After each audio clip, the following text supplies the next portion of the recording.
Good morning on this silent Saturday.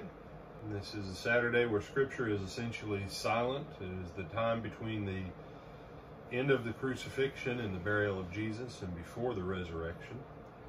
And Tyler, if you don't mind, if you'll read Matthew 27, verses 59 through 66. Alrighty.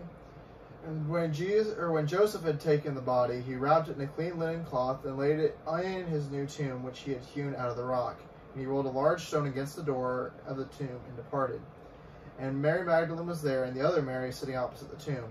On the next day, which followed the day of preparation, the chief priests and Pharisees gathered together to Pilate, saying, "Sir, we remember while he was still alive how the deceiver said, 'After 3 days I will rise.'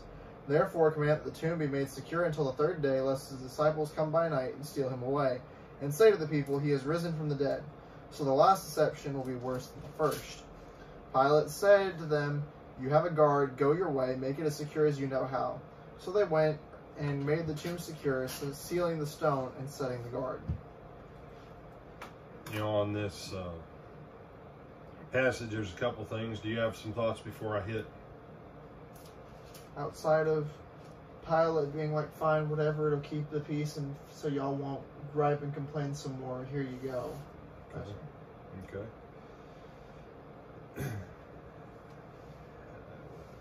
You know, sometimes we miss the humanity in the Gospels. And Joseph, after they have rolled the stone in front of the tomb, it says that Mary Magdalene and the other Mary were sitting there. And, you know, I see the grief of heaviness.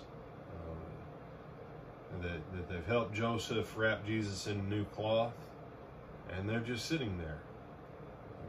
Their lives are silent, their lives are disrupted, their purpose is disturbed.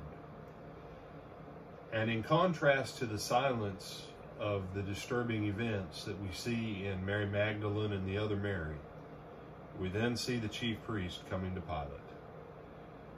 And it says, of course, that it was the next day, because it had moved into that next time period.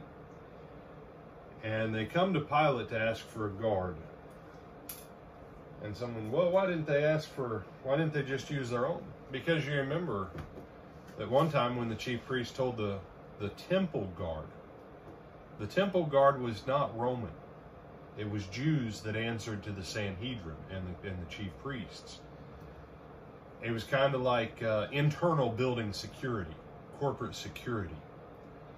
That when they send them out and they said, "Hey, go get that Jesus feller," they came back and they didn't have him. They go, "Where is he?" And he goes, "Hey, boss, you guys got to go listen to him. No one's ever spoke like this guy did." And the chief priests and the rulers, they were like, "Have y'all lost your minds? You know, are you going to believe him now too? Have we believed him?" And so they knew they couldn't trust their own people, because some of their own people were like, "We're not really sure why you guys hate this Jesus feller, but man, he's pretty sharp and he makes a lot of sense and he might actually be what he claims to be." And so they had to go to Pilate, because Roman soldiers, whether or not they believed anything in Jesus, once they were given their task, they would die before violating their task. They knew that commitment. And it's a fascinating thing to me that his own disciples, they just kind of fled. And his enemies said, "We've got to make sure this guy is dead, that he stays dead, and that no one can even pretend that he's not dead." And it's always been one of those fascinating things that the believers in Jesus didn't believe Jesus, and the non-believers in Jesus didn't want to take the chance that maybe he really meant and could do everything he claimed. And so as you and I start out this silent Saturday, I would ask you to contemplate, where do we fall?